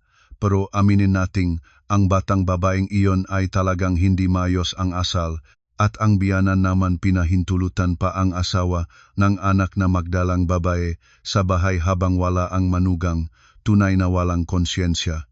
Ang mabulong ay lumaganap sa hangin ngunit ang mga sangkot ay nananatiling walang alam na may bagyo na nagtatago sa kanila. Bumalik si Maria pagkatapos ngang 3 araw ngang trabaho, pagod ngunit matagumpay ang misyon. Nang pumasok siya sa bahay, agad na naramdaman niya ang kakaibang bagay. Ang bahay ay malinis ng kakaiba at ang pabangong ginagamit niya ay napalitan ng matapang na amoy ng ibang pabango, isang uri na labis niyang ikinaalerhi. Inabot niya ang kanyang maleta sa kwarto. Ang kama ay may bagong kubre-koltsyon na katakip ng gwasto. Sa mesang ang pag-aayos, ang kanyang lotion ay nilipat sa ibang lugar at hindi mabuti ang pagtatakip ng takip. Si Maria ay isang taong maingat sa mga detalye at may matalas na alaala, kaya kahit maliit na pagbabago, napansin niya agad. Bumaba si Maria sa kusina at nakita si Aling Rosa na nag-aalis ng mga tuyong dahon mula sa mga gulay. Ang ugali nito ngayon ay mas masaya, parang may tinatago. Nandito ka na pala. Pagod sa bayahe, nagdala kang pasalubong para sa nanay. O nanay, nagdala akong pinatuyong prutas. Ilang araw akong wala, maayos ba ang lahat? Maayos naman lahat. Ingatan mo ang magagamit mo, walang naglipat ng kahit ano. Hindi naktanong si Maria, papumunta siya sa banyo ng unang palapag. Sa hawak ng towel rack, may isang pulang tuwalyang basa. Wala silang sinuman sa bahay na gumagamit ng pulang tuwalya. Bumikti ang puso ni Maria. Nang magbalik si Daniel sa gabi, mabaho ang alak. Inihagis niya ang telepono sa higaan habang nag-ayos siya. Nakahiga si Maria na nagbabasa at napansin niya ang telepono na may liwanag. Lumabas sa screen ang isang notification mula sa bangko. Matagumpay na bayad PHP 3,500.00 sa restaurant Golden Garden. Napakitit na ni Maria. Ang Golden Garden ay ang pinakamahal na restaurant sa lungsod. PHP 3,500 para sa isang kainan, samantalang ipinagpapalamig ang kanyang pakain ng tofu at kangkong sa bahay gamit ang 15,000 pera na pinamanage ng kanyang biyanan para sa buwan. Kinuha ni Maria ang telepono ni Daniel, alam niya ang password dahil dati ay walang tinatago ang isa't isa. Binuksan niya ang banking app. Ang kasaysayan, nege transaksyon ay naglabas nege mga detalye. Oktubre 11, Supermarket PHP 4,200, Oktubre 16, Restaurant Tagaytay Highlands PHP 2.0, Oktubre 17, Carla Reyes PHP 5, 000, regalo para sayo. Kumulo ang dugo ni Maria. Nasaan ang pera niya para sa gastos ng bahay at nasaan ang kinukuha ni Daniel para magkainan at magbigay ng regalo? Kinuha niya ang mga larawan ng lahat ng transaksyon at pinadala sa kanyang sariling telepono. Hindi siya gumagawa ng eksena ngayon. Kailangan niyang maging kalmado para pag-isipan ang lahat. Ang pangalang Carla Reyes parang pamilyar, ang supplier ng construction materials na bumisita sa bahay. Patuloy na naghahanap si Maria at natagpuan ang isang confirmation email ng hotel reservation sa Tagaytay City noong nakaraang buwan. Ang nagpa-reserve ay si Daniel, ngunit ang kwarto ay para sa dalawa na kaadorong bulaklak at kandila. Noong oras na iyon, sinabi ni Daniel sa kanya na may overnight na trabaho. Ibinaba ni Maria ang telepono. Nanginginig ang mga kamay, hindi sa takot kundi sa pandidiri. Ang asawa na pinagkatiwalaan niya, nilumaan at para kanino sinakripisyo ang lahat ay isang taong mapanlinlang, nangangalo niya at nagnakaong kanyang pera ng walang kahihiyan. Lumabas si Daniel mula sa banyo at nakita si Maria na nakaupo sa dilim. Ano ba yan, umupo ka sa dilim ng walang liwanag? Tumingin si Maria sa kanya, ang tingin niya ay malamig na parang yelo. Matagal kang ngang naliligo. May mensahe ka mula sa bangko. Nakmadali si Daniel para kunin ang telepono. Mensahe, bayad ng serbisyo siguro. Huwag kang mag-usyoso sa aking telepono. Natatakot ka bang makita ko ang kahit ano? Halimbawa ang resibo ang kainan ng 3,000 o ang paglipat ng 5,000 kay isang Carla Reyes. Namutla si Daniel. Nawala ang lahat. Nagudugo sa mukha niya. Wala kang alam, si Carla ay kasosyo sa negosyo, nagbabayad ako na paunang bayad para sa materyales at ang kainan, pakikipagrelasyon sa kliyente, kailangan iyon sa negosyo. Pakikipagrelasyon kay ningang 3,000 habang ang asawa mo ay kumakain ng puting tofu sa bahay. Pakikipagrelasyon na pinapadala ang pera na para sa iyong ina. Akala mo ba tanga ako, Daniel? Tumayo si Maria at inihagis ang unan sa mukha ng asawa. Sinasabi ko sa iyo, tiniis ko na ang lahat sa pamilyang ito. Ang pera ko ay hindi para sa pagpapakain ng iyong babae. Lumabas siya sa kwarto at isinara ng malakas ang pinto. Iniwanang si Daniel na nakatayo sa gitna ng kanyang pagkalito. Bumaba si Maria sa sala at umupo nag-isa sa dilim. Hindi na siya umiyak, tuyo na ang kanyang luha, panahon ng kilos. Binuksan niya ang telepono at nahanap ng numero ng isang kilalang pribadong detective na narinig niya mula sa isang kasamahan sa trabaho. Kailangan niya ng mas malakas na katibayan, malarawan, video, lahat ng kailangan para ilantad ang mapanlinlang na asawa, ang masamang biyanan na kasabwat, at ang babae na nagtatago ng kanilang relasyon. Hello, gusto kong kumuhang detective para bantayan ang isang tao. Ang gastos ay hindi problema, basta malinaw ang katibayan. Isinara niya ang telepono, tumingin sa labas ng bintana. Madilim ang gabi sa Tagaytay, ngunit sa loob ng dibdib niya, isang apoy ng paglaban ang nagsimulang sumiklab. Hinding-hindi siya susuko sa labanan na ito. Pagkatapos ng gabi na natuklasan ang katotohanan, si Maria ay hindi agad kumilos. Ang katahimikan niya ay malalim katulad ng mukha ng dagat bago ang malaking bagyo na mas nakatakot kaysa sigaw at hiyaw. Kinabukasan ng umaga, nag-apply siya ng half-day leave, pumunta sa labas ng lungsod at tumawag sa kanyang ina. Nanay, si Maria ito, handa na akong katibayan, gaya ng pinahinalaan mo.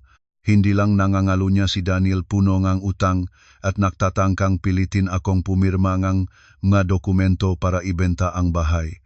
Sa kabilang dakong linya, tahimik muna si Aling Charmen. Pagkatapos Ang boses niya ay lumabas matatag at malakas. Handa ka lang, anak. Ang titulong lupa ay nasa akin, wala siyang magagawa. Ngunit mag-ingat ka, ang daga na napipigilan ay maaring kumagat. Dahan-dahang tipunin ang iyong mapersonal na gamit at ipadala dito sa akin. Huwag hayaang maginala sila. Ayusin ko ang aking magagawin para pumunta sa iyo ng mabilis. Pagkatapos ng tawag, pumunta si Maria sa bangko para makuha ang lahat ng record ng kanyang personal na account, ang bawat piso na inilipat niya kay Daniel, ang bawat bayad na ginawa niya para sa pamilya ng asawa. Ang lahat ng ito ay katibayan. Umuwi siya sa bahay ng may kumpiyansa. Ang unang ginawa niya ay binuksan ang kanyang personal na ligtas na kahon at kinuha ang lahat ng alahas na regalo ng kanyang ina sa kasal, kasama ang kanyang sariling savings book. Kinuha rin niya ang lahat ng mahahalagang dokumento. Para hindi malaman ni Aling Rosa, nagpakunwari si Maria na naglilinis ng aparador at nagbibigay ng lumang damit sa kawanggawa. Maingat niyang inilabas ang kanyang mamahaling damit at dinadala sa labas ng bahay. Nakita siya ni Aling Rosa habang ginagawa ito. Ano ang ginagawa mo, naglilinis ng ganyan? Plano mo bang umalis at may ibang lalaki? Walang tinihil sa kamay ang paktupi na damit si Maria. Naglilinis lang ako, nanay, nagbibigay ng lumang damit para lumubak ang aparador. Ilang damit ay hindi nakasya sa akin ibinibigay ko sa mga kasamahan sa trabaho. Nakita ni Aling Rosa ang isang magandang baro. Bago pa ito, bakit mo ibibigay? Itira mo para kay Carla, magandang damit para sa kanya. Maganda ang katawan niya, siguradong mas maganda kung isusuot niya. Binunot ni Maria ang baro sa kamay ng kanyang biyanan. Magagamit ko, karapatan ko kung sino ang bibigan. Si Carla ay elegante, hindi siya nagdadamit ng tirangang iba. Nagpuming-muning si Aling Rosa at umalis na reklamo. Sa pag-iisip ng biyanan, ang paglilinis ng Maria ay senyales ng takot. Naniniwala siyang pipirmahan ng manugang ang madokumento at inihahanda ang sarili para umalis. Nag-isip si Aling Rosa na nananalunan siya. Nang gabing iyon, ang tahanan ay naganap ng eksena ng pagmamahal. Nag-imbento si Daniel ng sentimental na dahilan para makuha ang pirma ng asawa. Nang uwing si Maria, ang bahay ay maayos, makandila ang nagliwanag sa mesa, maririnig ang malamig na musika. Lumabas si Daniel mula sa kusina na may 2 basong alak, ngumingiti. Nandito ka na, hinihintay kita. Magbihis muna at bumaba, kain tayo. Ngayon, mismo akong nagluto. Tumingin si Maria sa eskena sa harap niya at naramdaman ang pahinala. Ang isang asawang walang pakialam, ilang buwan na walang ibinibigay na kahit 1 piso, ay biglang naging romantiko. Tiyak may plano ito. Ngunit hindi niya ilalantad agad. Gusto niyang makita kung ano ang iniisip ni Daniel. Pagkatapos ng kainan, kinuha ni Daniel ang isang tumpok ng papel at inilagay sa mesa. Maria, may usapin akong gusto kong talakayin. Nagbago na ang takbo ng aking trabaho. Gusto ko ring mag-isip ng hinaharap nating dalawa. Mayroon akong insurance na mahusay, mataas ang benepisyo. Pinuno ko na ang lahat ng impormasyon, kailangan mo lang pirmahan ito. Kumuha si Mariang ballpen pero ang mga mata ay mabilis na dumaan sa mga salita ng papel. Hindi ito insurance, ito ay isang dokumento ng full power of attorney para sa mga pag-aari. Dito nakasulat, si Maria Santos ay nagbibigay ng buong kapangyarihan kay Daniel Cruz na bilhin, ibenta, ilipat, o ay mortgage ang mga pag-aari sa address ng kanilang tahanan. Tibok ng malakas ang puso niya, ngunit kinontrol ang mukha. Ay, nahihilo ako, bigla mataas na ang alak kanina. Gumigikaw ang matitik. Bukas na lang, pakagaling kong ulo, pirmahan ko na. Ngayon ay kailangan ko munang mahiga. Magsimula ka ng pumirma, isang pangalan lang, hindi magtatatagal. Hindi kaya, Daniel. Umiikot ang paningin ko. Bukas na lang. Gumunaw si Maria at umiat palabas ngang sala. Iniwanang si Daniel na puno ngang inis at kabiguan. Kaunti pa lang at nagawa na niya ang layunin. Ngunit hindi alam ni Daniel na nang umakyat si Maria sa kwarto at isinara ang pinto, ang kanyang mata ay naging malinaw at matalim. Alam niya mabilis na ang panahon, kailangang kumilos siya bago kumilos ang hayop na naipit. Kinabukasan ng umaga, maaga pang nakaalis si Maria. Hindi siya pumunta sa opisina agad, pumunta muna siya sa isang tahimik na kainan para makita ang detective. Ibinigay ng detective ang isang kayumanging envelope. Ang mukha niya ay may halayang kirot. Ate Maria, maghanda ka ng lubos. Ang iyong makikita ay hindi lang usapin ng pag-aasawa sa labas, mas malala ito. Hininga ng malalim si Maria. Binuksan ang envelope. Mga larawang naglalabas. Ang mga litrato si Daniel at si Carla na magkasamang pumasok at lumabas sa hotel, kumakain, namimili na hulog sa mesa. Ngunit ang pinakakinatakutan ni Maria ay ang nakalakip na mga dokumento tungkol sa pinansyal na sitwasyon ni Daniel. Nalaman niyang ang kumpanyang konstruksyon na ipinagmamalaki ni Daniel ay isang pekalang. Wala siyang tunay na engineering degree, graduate siya ng isang vocational school at ang diploma na nakabitin sa opisina ay peke. Sa loob ng 2 taon, namuhay si Daniel sa PAW. Ngunit dahil sa sugal at mga pekeng investment, napalubok siya. Ang iyong asawa ay kasangkot sa isang loan shark network. Ang kabuwang utang at interest niya hanggang ngayon ay higit sa 3 milyong piso. Siya ay humingi ng pra sa maraming tao at niloko ang mga kliyente sa pamamagitan ng mapeke na kontrata. Higit pa rito, si Carla ay hindi lang kabit niya kundi isang kasangkot sa panloloko. Si Carla ang nagdadala ng mga kliyente kay Daniel at kasama nila sa pag-aari ng mapera. Ngayon na nabalisa si Daniel sa utang, sinisikap ni Carla na pilitin si Daniel na ibenta ang bahay para makuha ang kanyang bahagi bago tumakas. Dinala ng detective ang isang recording mula sa kanilang pag-usap sa kainan. Inilagay ni Maria ang earphones at maririnig ang malinaw na boses ni Carla. Kailangan mong pilitin si Maria na pumirma sa anumang paraan. Ibenta na ang bahay. Bayaran mo ako ng 500,000 na puhunan ko at ang natitira ay ikaw na ang bahala kung paano bayaran ang utang o bigyan ang nanay mo, bahala ka. Kung hindi, haharapin mo ang mga kolektor. Ang boses ni Daniel ay maririnig na nanghinginig. Sinisikap ko. Ang matandang biyanan ko ay naktatanong na rin na title na lupa. Nakpaplano na akong pilitin si Maria na pumirma na power of attorney. Binunot ni Maria ang earphones at inihagis sa mesa. Ang katotohanan ay mas malupit at mas masakit kaysa sa lahat ng inaasahan niya. Ang lalaking pinakmahal niya, pinakpaliwanag at ipinagsakripisyo ang sarili ay nagtatangkang ibenta siya para iligtas ang kanyang hamak na buhay. Salamat, patuloy kang bantayan at ipadala sa akin ang lahat ng bago. Mula sa kainan, hindi pumunta si Maria sa opisina, tumawag siya sa kanyang ina.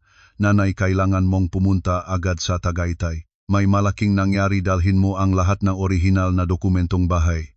Sa kabilang dako, narinig ng boses ni Aling Charmen ang lahat at sinabi ng matatag, maging kalmado, anak, pumunta na ako agad. Nandito na ako, walang makakasakit sa iyo.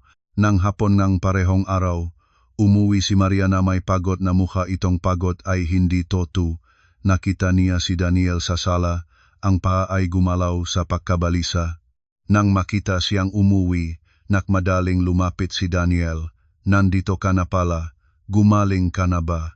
Ang papel kanina pirmahan mo na ang ngayon, malapit na ang deadline ng insurance. Tumingin ng tuwid si Maria kay Daniel, ang kanyang tingin ay malalim at mahirap hulaan. Abala ka naman, hindi pa ako nakabasa ng maigingang lahat ng termino. Binasa ko na lahat. Maganda ito, magtiwala ka sa akin.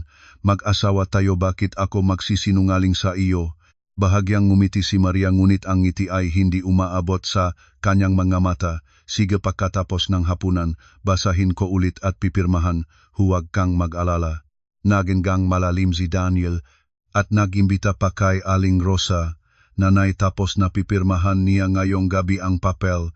Bukas ay kukunin ko na ang titulo para ibigay sa iyo. Magaling gawin mo iyan. Ang manugang mo ay tanga kung pipirmahan niya ang kahit ano, hindi niya malalaman. Nakatayo si Maria sa hagdan nang marinig ang buong usapan. Sinapit ang bakal na gabay ng hagdan, naramdaman ang lamig nito. tinawag nila siyang tanga itinuturing bilang isang manika na kanilang tinitikman. Ngunit sila ang nagkamali sino ang nagdidirekte sa palabas na ito at sino ang artista malalaman sa katapusan. Nang gabing iyon, habang tulog na si Daniel, bumangon si Maria. Binuksan ang kanyang ligtas na kahon at inilagay ang lahat ng mahalaga pang nandun kasama na ang recording ng detective at mga record ng bangko. Tumingin siya sa asawa ng natutulog sa tabi niya.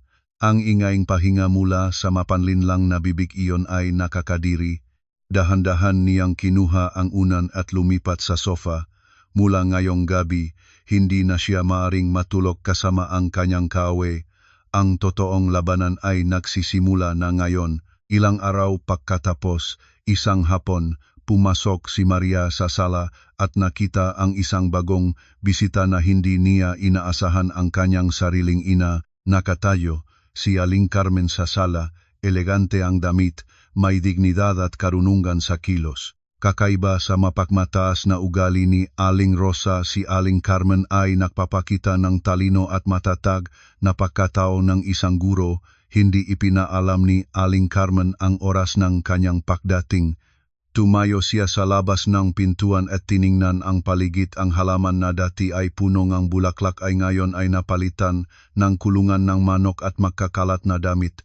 Pumasok si Aling Carmen sa tahimik at natagpuan si Aling Rosa na nakahiga sa sofa, maingay ang pahinga at nakabukas ang TV. Tahimik na lumakat si Aling Carmen sa itaas at kinatok ang pintong kwartong kanyang anak. Walang sumagot, alam niyang wala pang si Maria. Kinuha niya ang pangalawang susi na ibinibigay nun pa ni Maria sa kanya at binuksan ang pinto. Malamig at walang buhay ang kwarto ng kanyang anak. Kahit na ayos na ni Maria ang lahat pagkatapos ng pagkasirang kanyang magamit, may mga marka pa rin ng pinsala ang sahig. Biglang narinig ni Aling Carmen ang ingay sa ibaba. Nagising si Aling Rosa at natanggap ang presensya ng estranghero sa kanyang tahanan. Sino iyon? Sinong nagpasok sa aking bahay ng walang pahintulot? Bumaba ng mahinahon si Aling Carmen sa hagdan. Direktang tumingin sa biyanan. Magandang araw. Ako si Carmen, ina ni Maria. Nag-aalangan si Aling Rosa ng ilang sandali bago makuha ang pag-iisip. Hindi pa niya nakita si Aling Carmen kailanman at hindi niya inaasahan na ganito ang hitsura nito. Ah, biyanan, bakit hindi mo sinabi na darating ka para magsalubong kami? Halika at uminom ng inumin. Bumisita ako para tingnan ang aking anak. At kasabay nito, makita kung paano sila namumuhay. Sayang hindi mo sinabi bago dumating. Doon sa labas nagtratrabaho ang Daniel at abala ang Maria sa trabaho kaya ako ang nag-alaga ng tahanan. Dumating si Maria. Nang makita ang kanyang ina sa sala, nangumangaw ang kanyang luha at tumakbo para yakapin siya. Labas na ang lahat ng mga pigil na dalam hati. Si Maria ay payat at maputla malayo sa malusok na hitsura na inaasahan ng kanyang ina. Hinawakan ni Aling Carmen ang kanyang anak, hinimas ang buhok, at ang puso ay parang naputol. Tumingin siya sa biyanan, ang galit sa kanyang mamata ay hindi na mapigilan. Rosa, ipinagkatiwala ko ang aking anak kay Daniel para naman alagaan at protektahan. Ngunit sa nakita ko, nagtaka ako kung nakamali ba ako. Naksikap si Aling Rosa na ipaliwanag ang kanyang sarili ngunit dumating si Daniel. Nang makita ang kanyang biyanan, nagmamadaling nakbihis ng mapagiligang mukha. Nanay, nandito ka pala, bakit hindi ka nagpaalam, sana ay sinalubong kita? Tumingan si Aling Carmen si Daniel mula ulo hanggang paa, nakita sa kanyang mata ang kasinungalingan. Kaya kong magtayo at pumunta ng sarili, hindi ko gusto ang abala. Narinig ko na maganda ang negosyo mo ngayon, Si Daniel. Namuo ang pawis sa bato ni Daniel. Nagangat na ngumiti. Pwede pa naman, nanay. Pahinga muna kayo, utusan ko si Maria na magluto ng masustansyang kainan. Huwag na. Pagod na ako ngayon, gusto ko lang ng pahinga. Maria, iayos ang kwarto para matulog ang nanay mong isang gabi. Bukas, may mahahalagang bagay na gusto kong pag-usapan ng buong pamilya. Ang mga salitang ito, mahahalagang bagay, ay tumaas sa ulo ni Daniel at Aling Rosa na parang isang babala. Nakpalitan silang nag-aalinlangang tingin. Dinala ni Maria ang kanyang ina sa itaas. Nang makapasok sa kwarto at nasara ang pinto, hinawakan ni Aling Carmen ang kamay ng kanyang anak. Tiniis mo na ang marami. Anak, nandito na ako, ibabalik ko ang katarungan para sa iyo. Bukas, hayaan mong turuan ng iyong ina ang pamilyang ito ng leksyon tungkol sa tamang pagpapahalaga sa tao. Sa wakas, dumating ang gabi na nag-aatas sa lahat. Alas 8 gabi, nagparke ang motorsiklo ni Maria sa bakuran. Bumalik siya mula sa trabaho, ngayon ay may insidente. Samgain export na kargamento at nagugol ang araw niya sa paglutas nito. Gutom siya, pagod, at ang utak niya ay puno. Ngunit ang pinakamakapapagod sa kanya ay hindi ang trabaho, kundi ang kailangang humakbang sa kanyang sariling bahay. Hininga ng malalim at binuksan ang pinto. Ang sala ay maliwanag ngunit walang tao. Maririnig ang tawanan at ingay mula sa kainan. Nakilala niya agad ang masayahing tono ni Carla kasama ang inis na tawa ni Daniel at ang sismis ni Aling Rosa. Inilagay ni Maria ang kanyang bag sa sofa at pumunta sa kusina. Ang eksena sa harap niya ay nakapagpaputol ang gana. Maraming tirang kainan sa mesa, kalatang mabuto, balat na hipon at punit na tissue. Nakabitin ang maraming basong soda. Nakaupo si Aling Rosa na nakataas ang paa sa upuan, may palito sa bibig. Si Daniel at si Carla ay nakadikit. Kinukuha ni Carla ang manok at ipinipilit sa bibig ni Daniel. Si Efren ay babat sa telepono at nakangiti ng malaki sa kanyang headphones. Walang napansin sa pagdating ni Maria o sadyang hindi pinapansin. Tiningnan ni Maria ang mesa, isang platong manok na tuyong-tuyo at ilang buto at leek. Ang sabaw ay halos walang laman na, malamig at may mantika. Natapos na kayong kumain. Lumingon si Aling Rosa, nagmaktang tumingin sa manugang. Nandito ka na pala. Akala ko hindi ka na babalik. Ngayon ka na lumabas sa iyong trabaho, hindi ka na makakain ng masustansyang pagkain. May natira pang ilang piraso ng manok, kumain ka. Tumingin si Daniel sa kanya na umiiwas sa mga mata ni Maria. Patuloy ang pagkain ng mansanas na piniga ni Carla.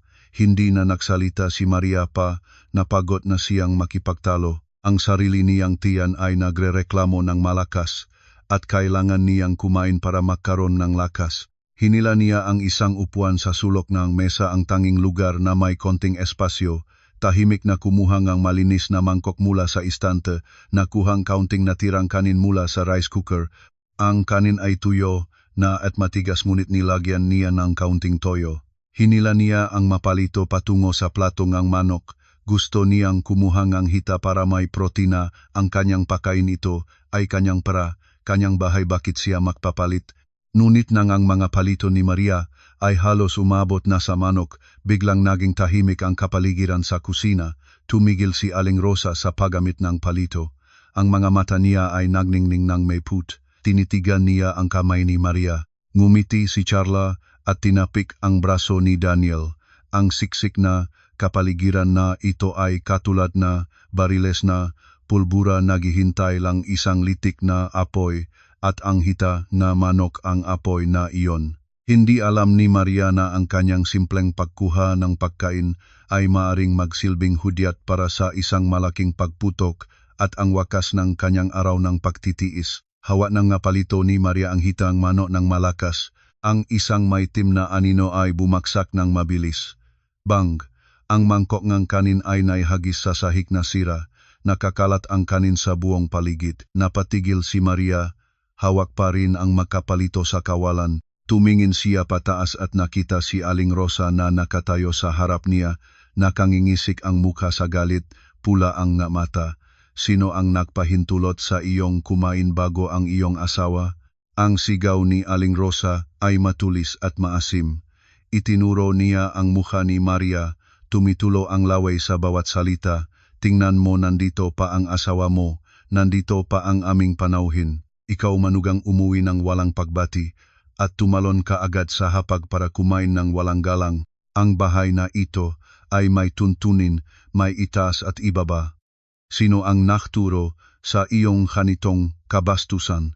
Tumingin si Maria, samga natukla ang pirasong mangkok sa paligid ng kanyang paa, saka tumingin sa babay na nagsasalita sa harap niya.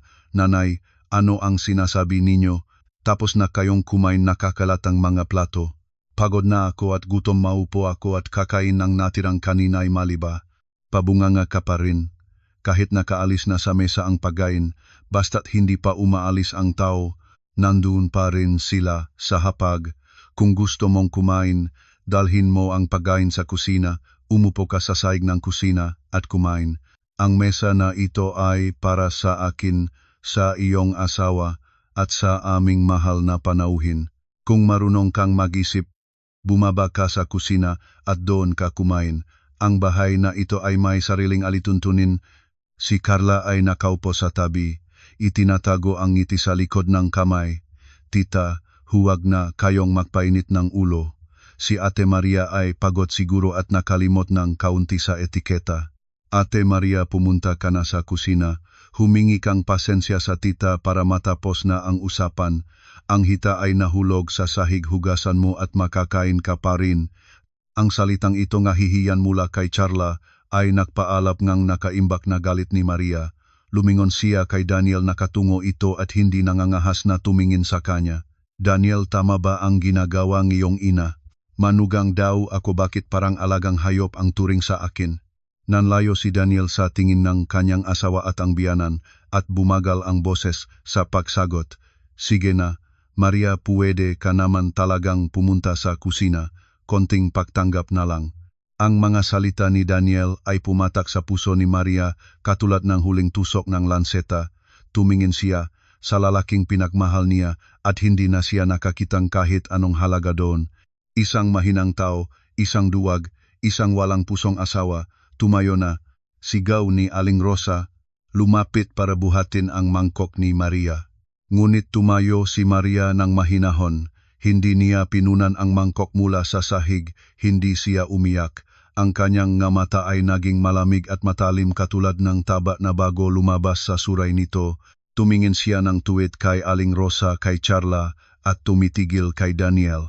Alituntunin? Lagi kayong bumabanggit ngang alituntunin. Ngayon ay ipakita ko sa inyo kung ano ang tunay na alituntunin. Inihagis ni Maria ang kanyang mapalito sa mesa ng malakas na gulat si Carla. Ang tunog ng palito sa mesa ay katulad ng isang baril na nagpasiglang ang labanan. Lumabas si Maria sa kanyang upuan. Ang lakas ng kanyang pagkatao ay bumabalot sa kanya at humakbang si Aling Rosa ng paatras ng isang hakbang. Ikaw ay sasapakin mo ba ang iyong biyanan? Hindi sumagot si Maria sa biyanan, lumingon siya ng biglaan kay Carla. Nakahalungkat pa rin itong nakaupo na may pagtataas ng paa, naghihintay sa palabas. Ang isang malakas at mabilis na sampal ang bumaba sa mukha ni Carla. Lumabas ang marka ng 5 daliri sa mukha ng babaeng may makapal na makeup. Sumigaw si Carla sa gulat, pinigilan ang mukha. Carla, ikaw sinampalan mo ako. O ako ang sumapal sa iyo.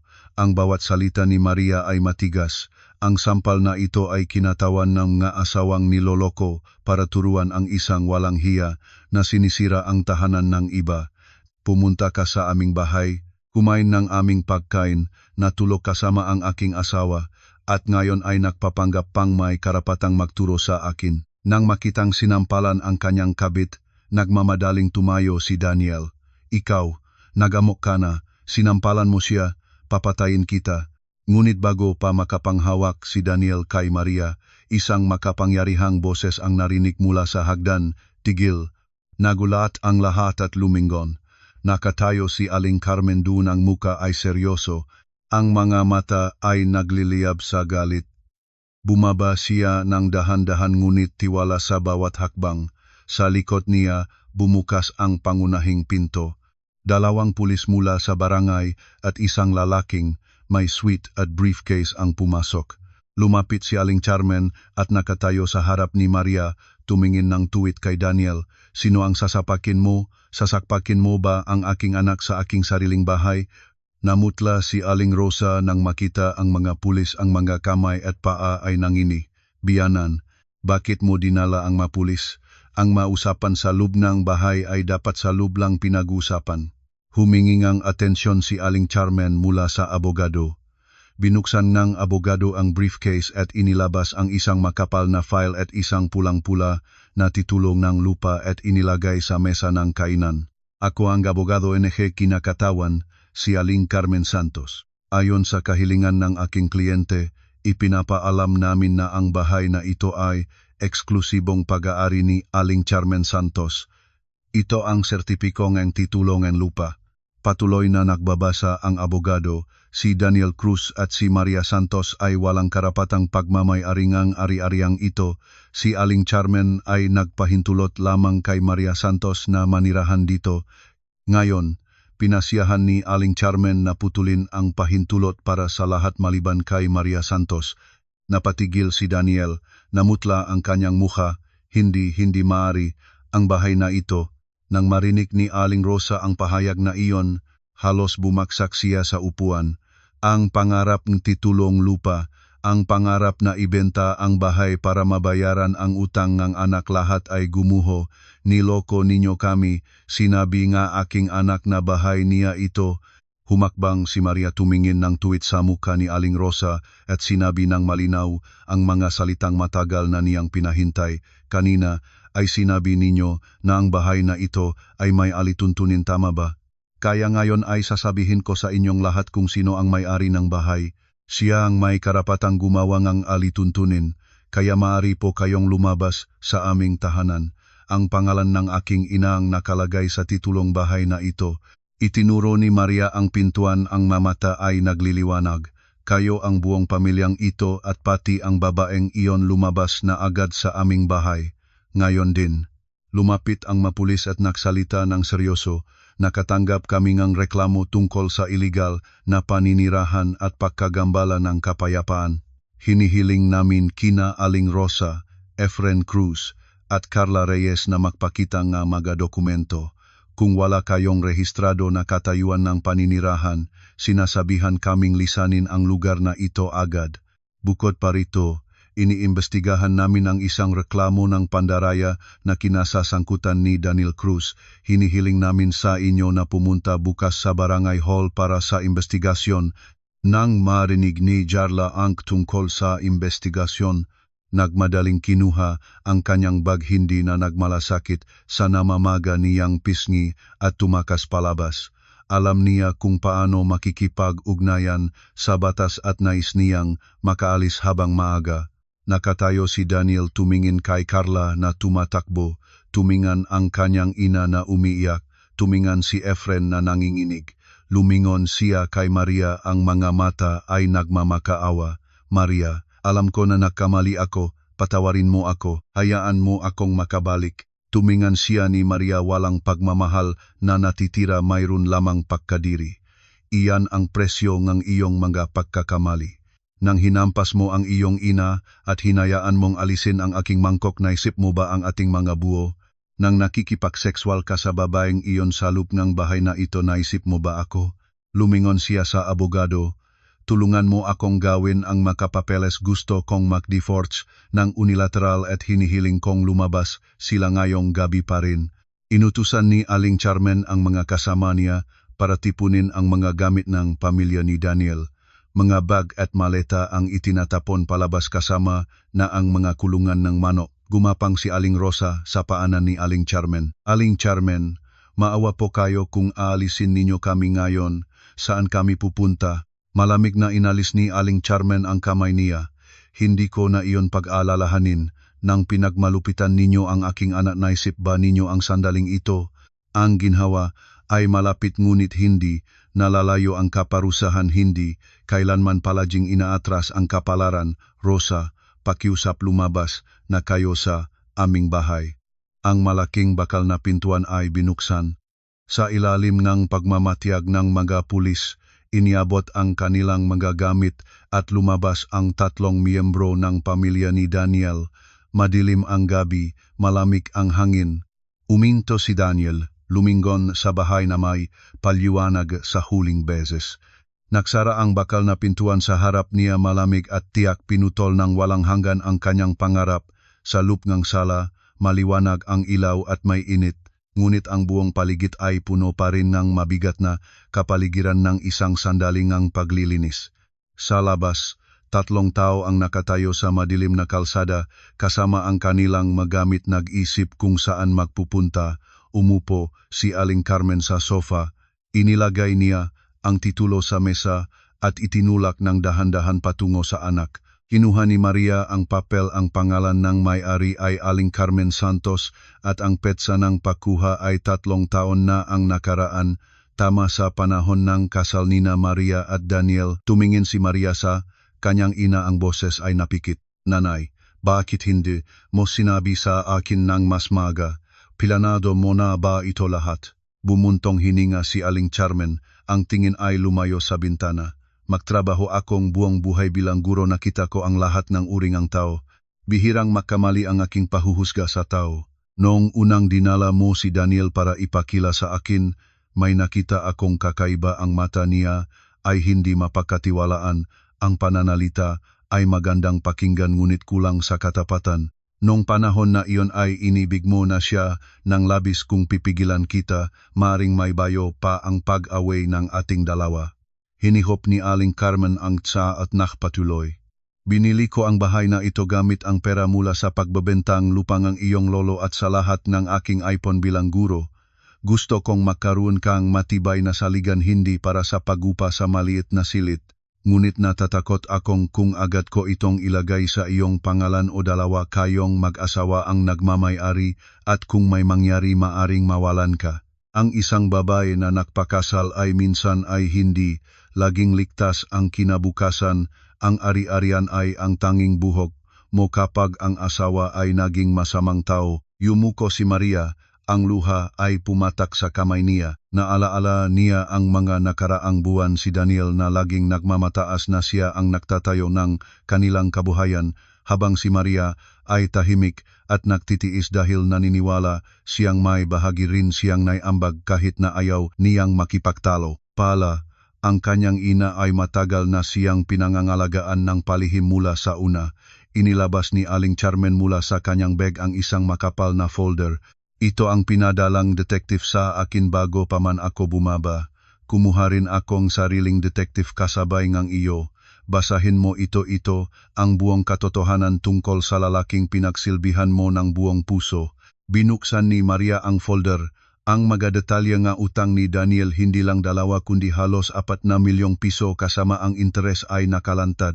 Mas nakakatakot pa, may katibayan na ginawa ni Daniel ng pekeng corporate seal para sa isang malaking kumpanya ng konstruksyon at ginamit iyon para lumikha ng mga huwat na kontrata at nakawin ang mga paunang bayad ng mga kliyente. Nanay, ang utang niya ay umabot na sa halos 4 na milyon. At si Carla ay hindi lang mahal niya, siya ay kasabwat sa panloloko. Si Carla ang nagdadala ng mga kliyente kay Daniel at kasama nila sa paghahati na pera. Ngayon na nabalisa si Daniel, sinisikap ni Carla na makuha ang kanyang bahagi bago tumakas. Pinilit ni Maria ang sariling maging kalmado habang nababasa ang lahat ng ito. Pagkatapos ng lahat ng ito, hindi na umiyak si Maria. Tahimik siyang nagsalita. Salamat, nanay. Maaari mo ba kaming tulungan NG abogado para sa divorce? Handa na ang lahat, anak. 3 buwan pagkatapos ng kaguluhang iyon, si Tagaytay ay pumahit ng bagong kapaligiran.